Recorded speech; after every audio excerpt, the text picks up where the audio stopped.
I'm Izzy Clegg. I'm 18 years old. On the 27th of December 2017, my dad lost his life to a blood cancer called non-Hodgkin's lymphoma. He was 46 years old.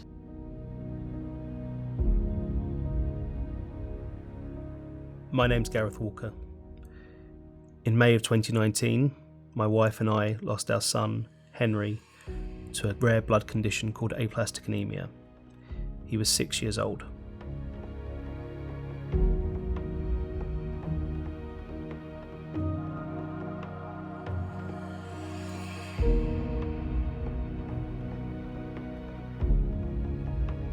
I had never really heard of cancer before my dad was ill, so it was a massive shock when he got diagnosed, but he was my best friend, and I was so close with him, and everyone says that I'm the spitting image of him. Henry was a fairly normal 5-year-old boy at the time, just finished his first year at school, absolutely loved trains, loved his little sister, and yeah, he was, completely healthy, happy, completely normal, as I say. And then in the summer of 2018, he was learning to ride his bike, and he suddenly got, we noticed there were bruises down his shins, and then eventually took him to the doctors. They took a bone marrow sample from him and did the test, and then I remember sitting in the room where they said to us, it's not leukemia, but it is aplastic anemia.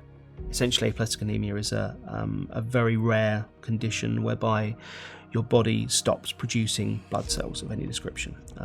They then told us about stem cell donation and how that could be a potential cure for the condition. And they said that actually, given his background, white European, he had a pretty good chance of finding a match on the register. Only when they did the search, they didn't find a match for him on the register. He ultimately passed away in 2019 at 6 years old.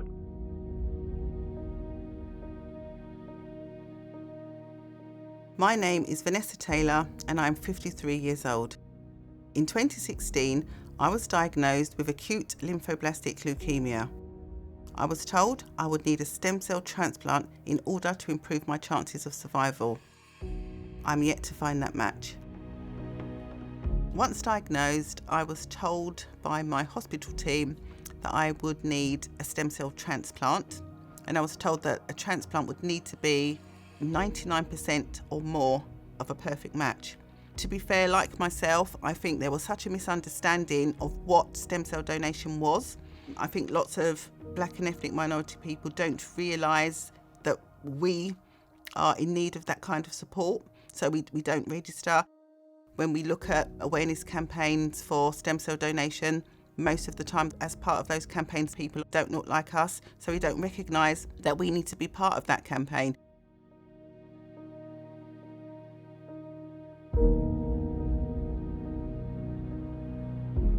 My name's Tom, I'm 31 years old, and I was diagnosed with Hodgkin's lymphoma in November 2013.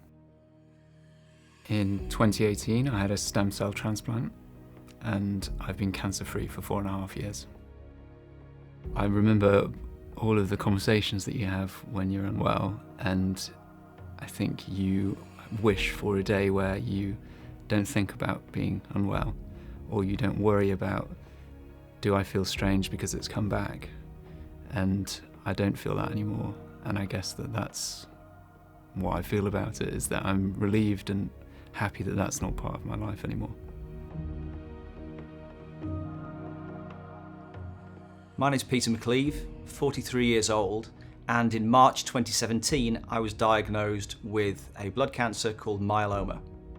Since diagnosis, I've spent my time campaigning to try and find a stem cell donor match, which will potentially extend and save my life. So far, I'm yet to find that match. When I was diagnosed, it was something not on my radar. Cancer was something which was broadly spoken about. The only way I can describe it is when you put your head underwater, when you're going swimming, and sound just muffles. And that's what happened. I just went into a bit of a daze of disbelief more than anything. It transpired I had quite an aggressive form of myeloma, and at that particular point in March 2017 I was given a prognosis of 7 years to live, which was just not on the radar, completely left of field and left me shaken, shocked. And you start to ask the questions of why me, what have I done in the past to deserve this? You look at your career, all of a sudden that's in question. You look at your children and realise you might not be there to see them leave home. You might not be there to see them go to secondary school. You have to have the conversation with your partner around what happens afterwards, and you start to talk about things you never expected to talk about. There's very little information about myeloma for people of my age. It's an illness which hits people much older, much later in life. And what really changed it for me was when I was told that the prognosis 7 years we might be able to push beyond 7 years if I can find myself a stem cell donor. And it's as simple as swabbing your cheek to do so. Then I can look beyond that 7-year prognosis. And that's where I focused my attention the last 3 years. And somewhere in the world, I have a genetic twin. We all do. I just have to find them. Now, there are a few barriers to overcome. At the moment, in the United Kingdom, only 2% of the UK population are on the stem cell donor registry. Globally, it's 0.4%. It's not enough, but we can do something about this. There's an end to this particular fight.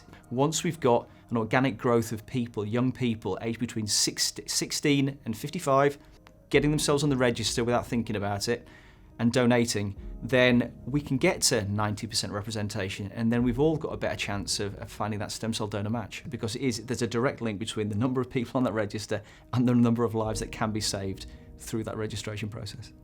Cancer is indiscriminate, and so we should be as well to help one another.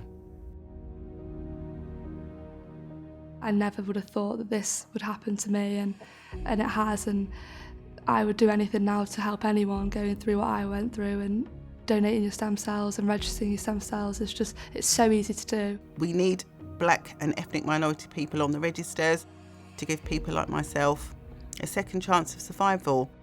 Get on the register, whatever it's your whatever nationality you are, wherever you live. It's the work of minutes, and it can save someone's life, and it will definitely be the most impactful thing you do that day. It'll take you 10 minutes, but it could save someone's life.